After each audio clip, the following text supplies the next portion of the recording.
Hey guys, it's Karina with Karina Loves to Plan. Welcome back to my channel. So you can see I'm all set up for some ink swatching. These are the inks that I got with my Atlas Stationer's order that I placed a little while ago, and I'm excited to swatch these with you. So this is the Ferris wheel press, where is it? Woven Warmth collection. Gosh. And on the box, it actually says what the name of the ink is. So we've got Hampton Harbor Sage, Majestic Maple Syrup, and Cabernet on the lake. And each of these inks is sparkling, meaning that they are shimmer inks. Now, I like the charger sets because it's like buying samples, but they are a little bit more expensive than samples because these are in glass jars. And the only thing with the charger sets is that, they're very pretty. They've got a really beautiful aesthetic to them, but they don't have the name of the ink on them. It's just the initials. But also these jars, they're quite small and sometimes hard to like you can't get a pen in them to be able to ink the pen into, but you can definitely get a converter in there. But anyway, the thing that I like about the charger set is that you don't have to commit to buying a full bottle of Ferris wheel press, but then you still get the lovely packaging. All right, so in order to continue with swatching today, I have my B6 Galen leather notebook with 52 GSM Tomoe River paper. I have my Kakimori brass nib in the River City Penco holder. Love this thing. And then I have, what do we have here? I have pieces of Rhodia paper for swatching, and then I also have my Tomoe River paper for the color family ink catalog that I have. I also have some pipettes to get the ink out of the charger, my sample ink vial, which I use for swatching, and then I have 2 jars of water here, one warm and one cold, just to help clean everything quickly. Let's get started. So the first ink we're going to swatch is Hampton Harbor Sage, and there you can see how small that opening is. So trying to get a pen in that is going to be very hard. I'm going to put it into my sample vial holder. Gosh, that is from Fountain Pendulum. I love this thing. So the first thing I'm going to do is grab a pipette's worth, but I've also shaken the bottle to make sure that I get a lot of that shimmer. So I'm going to put drops there, 3 drops here, then put that in there. And where's my sample ink vial? Swish it around. Oh my goodness, that's beautiful. I like being able to also do this on the different papers. Like the different papers that I'm using right now are basically Rhodia and the Tomoe River paper, but it's nice to see the difference in them. I would love to have a notebook of an endless notebook with the Regalia paper in there, but it's something that I will purchase at a later date probably.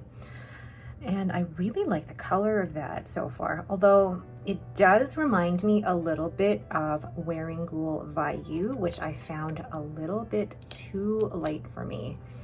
Now the question is, am I gonna, yeah, I can get enough on that nib there to be able to write with it.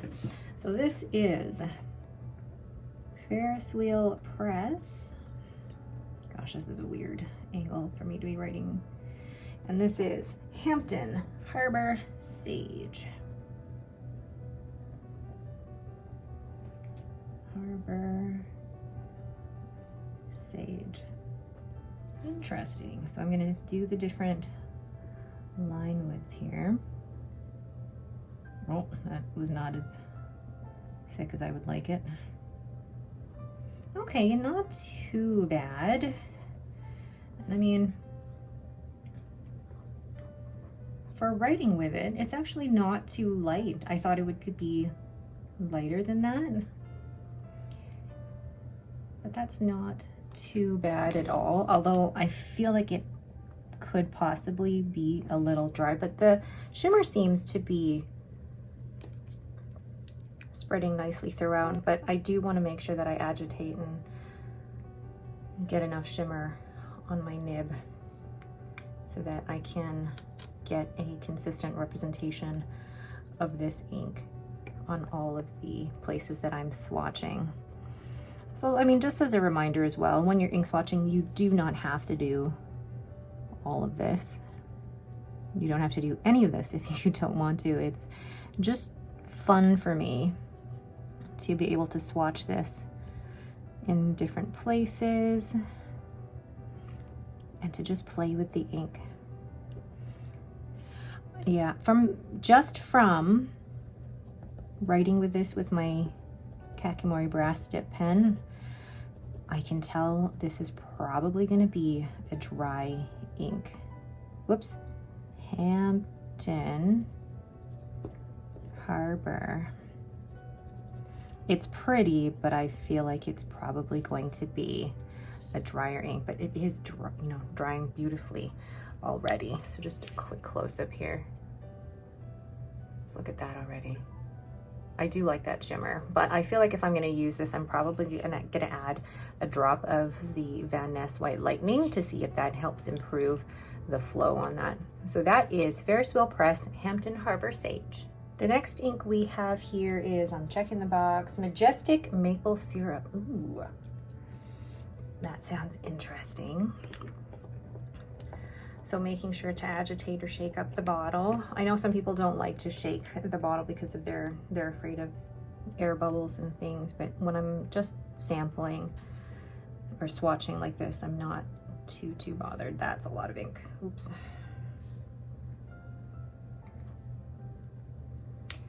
And swirling it around. Oh, that is light. That is very light. Maple syrup does not look like that, does it? I wonder if this would be a good ink to mix with another ink to maybe lighten that ink up. I don't know. So let's try this. So again, Ferris wheel press. And this is Majestic Maple Syrup.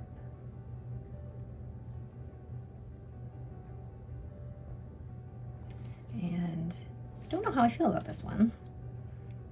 I feel like I would know certain people who would love this ink, but for everyday writing, it just feels like it would be way too light. I don't know though. I'm curious. I think this is one that I will add to the list of inks that I'm going to try for the next 30 inks, 30 days. Gosh, I'm already considering 30 inks, 30 days for November. Am I crazy? I don't know. Let's hope I get enough shimmer in that. Oh, looks like I have. Perfect. So Ferris wheel press.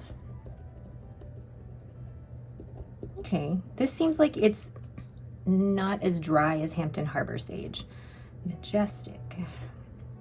Whoa, Majestic Maple Syrup. It is a very pretty color, but I don't know how practical it is on a day-to-day basis. I would probably journal with it. I don't think I got any shimmer in that last bit here, so let's just, oops, shake that a bit. Get some shimmer. It is very pretty.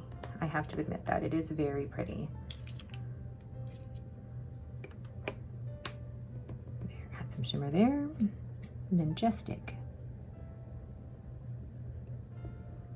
Maple Syrup. Now in my head I'm thinking, who names these? Who gets the job of naming inks? Because I feel like after a while I would run out of things that I could name inks. I feel like after a while I'd be like, it's brown. It's a sparkly brown. And you almost feel like you have to do what they do in advertising where they come up with like different synonyms and things like that. But anyway, It is a very pretty color. I do find it a bit light, but I'd be interested to try this out in a pen and see how that looks. But look at all that shimmer. Interesting. So that is Ferris Press Majestic Maple Syrup. Lastly, we have Cabernet on the Lake. And I'm excited about this one. But these feel very, it's a mix of fall. Oh, should not have done that. They feel a mix of very fall and Christmassy. I feel, there we go. The green and the, like the Hampton Harbor Sage and the Majestic Maple Syrup feel very holiday to me. Ooh. Yeah, the three together, it's very Christmassy. I like that for Christmas. Ooh. Ooh. I'm interested to see what the shimmer is like when it dries. So now taking a bit on my brass dip pen.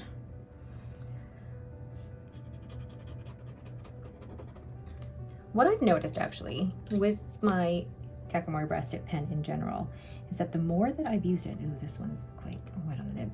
The more that I've used it, it feels like it's getting smoother, especially when I'm writing it with it like this. Cabernet on the Lake. I remember, no, that's an E, not an I. When I first got this nib, it felt scratchy. But the more that I've used it, it does feel smoother. And I don't know if anybody else has felt that way about their Kakamori brass dip pens, but I really like it for ink swatching. Now, I don't use it for more than ink swatching, but I really should try and do more writing with it. Ooh, that is very pretty. Look at the way that dries. It looks like, I mean, obviously wine, but a very festive cranberry. And this one, I think, out of the three, probably has the best flow. I feel like Hampton Harbor Sage is going to be the driest of the three. And I like to experiment with shimmer inks. I mean, they're fun, and I mean, at this size, I don't think it's, you know, too bad. And I mean, if I don't enjoy writing with it, I can always paint with it. So, Cabernet on the Lake. It is very pretty, and this one is definitely legible, and the flow is much better on this one than I feel like it is on the other two. I'm trying to close this. What other inks do these inks remind me of? I'm just trying to think. Like this one, I don't think really reminds me of anything. Neither does this, but this one definitely reminds me of Wearingeul Bayou. But I also feel like it reminds me of, move the plant. Where is it? Not that. Let's go back a bit. So yeah, there's, can you see it? Nope. So there's Wearingeul Bayou. Ooh, Secret Garden. Does it look like Wearingeul Secret Garden? No. It does look like it has the same base as Wearingeul Bayou, but with shimmer. And then Cabernet on the Lake. I don't think I have anything like that. I don't normally go for inks that color, but actually I really like that. You know what? It kind of looks like, this is Noodler's Matahari's Cordial, but it kind of looks like that. Very similar. Then, I mean, but then you add the shimmer. I think that's the closest I have to that, actually. Interesting, but look at the way that it's dried on the rhodia paper. Look at that shimmer. Is that like copper shimmer or rose gold shimmer? It's very, very interesting. I don't know, which of these three do you think is my favorite? And I'm looking at these now, and it's hard for me to say because normally I really like green, but this green I feel could verge on being too light. And this one definitely could verge on being too light, but this one is beautiful. And I think writing with this one would be much better than writing with the other two, although that kind of matches my nail polish. But anyway. All right, so there are all 3 inks from the Woven Warmths collection from Ferris Wheel Press. I got this from Atlas Stationers, and if you are interested in this, you can use my code Karina10 to get 10% off on these inks.